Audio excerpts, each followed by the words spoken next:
Hey guys, welcome back to the Rideshare Hub. Dylan asked us to be your host today. My name is Eric. I run a YouTube channel called California Driver where I discuss gig economy tips and tricks. And my name is Jessica. I'm his wife, and my YouTube channel is Jessica Pingstone, where I document all of our adventures together. So make sure you go sub to us. But most importantly, today, make sure you sub to the Rideshare Hub and like this video.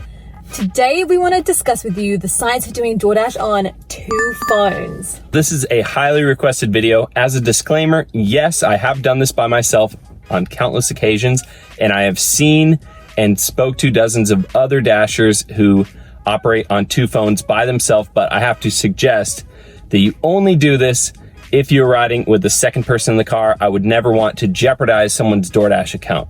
So there are 7 things you need to know how to effectively do in order to do Doordash on 2 phones.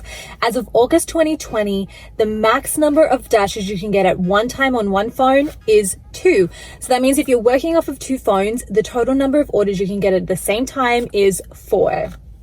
Babe, have we ever had 4 orders at the same time? Does it hurt to step on a loco? The answer is yes. We've had 4 dashes at the same time. Tip number 1, check the pickup and drop-off points before accepting a dash on the second phone. So here's the scenario. You are driving to pick up a pizza order at Little Caesars that is going 3 miles west of the Little Caesars. And while you're on your way there, on your second phone, you get a request from that same Little Caesars for an order going 3 miles east of the restaurant. Is this a good idea?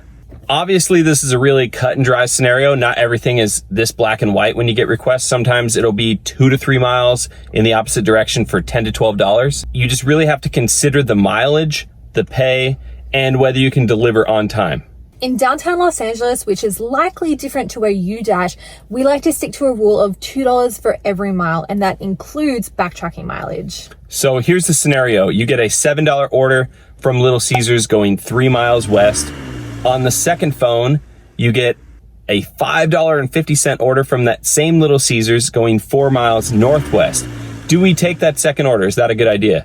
Well, you have to factor in from that first drop-off to the second drop-off, it may only be 1.5 miles extra, and you're getting paid $5.50 to do that.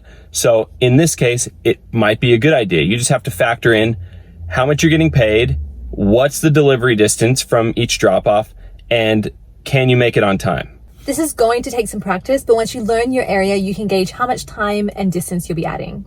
Tip 2, before leaving the restaurant, plan your route. This is something you may have seen us do in our videos. Sometimes before we leave the restaurant, we'll sit in the car for 2 to 3 minutes going over all of our deliveries to make sure that everything gets delivered on time. So even when picking up different orders from the same restaurant at the same time, there could be upwards of a 10-minute difference in the deliver by time. So if you're strategic, you can cut back on unnecessary backtracking, which not only costs you time, but costs you gas money and wear and tear on your car. Tip 3, try to clear all orders off of one phone if you can before doing any of the deliveries on the second phone. So this isn't always practical, but the reason why it's vital is because you cannot receive new order requests on a phone until all of the current orders are delivered. So within reason, try to deliver both of the orders that you have on one phone before delivering the other orders on the other phone, so that way you're able to accept new orders while you're still going to deliver the orders on the second phone. You're going to cut down on the wait time. When you go and pick up those orders, they're now ready for you to pick up rather than you waiting inside the restaurant. Tip 4, you can deliver 5 minutes late and it's still considered on time in Doordash's metrics. So people often question how we're able to keep our on-time deliveries over 85% on both phones. And while DoorDash doesn't overtly tell you this, you have a 5-minute buffer from the actual on-time delivery to when you can deliver and it still be considered on time. Tip 5, use your red bags or other heat insulated bags whenever possible. If you're consistently delivering stacked orders on 2 phones, then there are going to be occasions where you may be a few minutes late. The last thing you'd want is to get dinged not only on your on-time delivery rate, but also get rated poorly by the customer because you delivered the food cold. If you plan your route well, you can almost altogether avoid this, but if you're using your heat bags, then you're keeping the food warmer for longer. Duh. Tip 6, be honest with your customers. The customers can see where you are, and it's painfully obvious when you're not heading straight to the house with the food when you've already shown that you've picked it up. So you should always give your customer an ETA. That way they're either waiting for you when you get there or they meet you outside right when you arrive. But oftentimes they could be the second, third, or even fourth delivery on your route. Let them know that you've picked up multiple orders and you'll give them an approximate ETA shortly. That way you'll keep them from cursing your name and muttering how upset they are that you're not there. Tip 7, always get the restaurant to write or attach a name to the order and the drinks. If they can't do this for you, make sure you mark each order with a Sharpie or a pen that you keep in the car.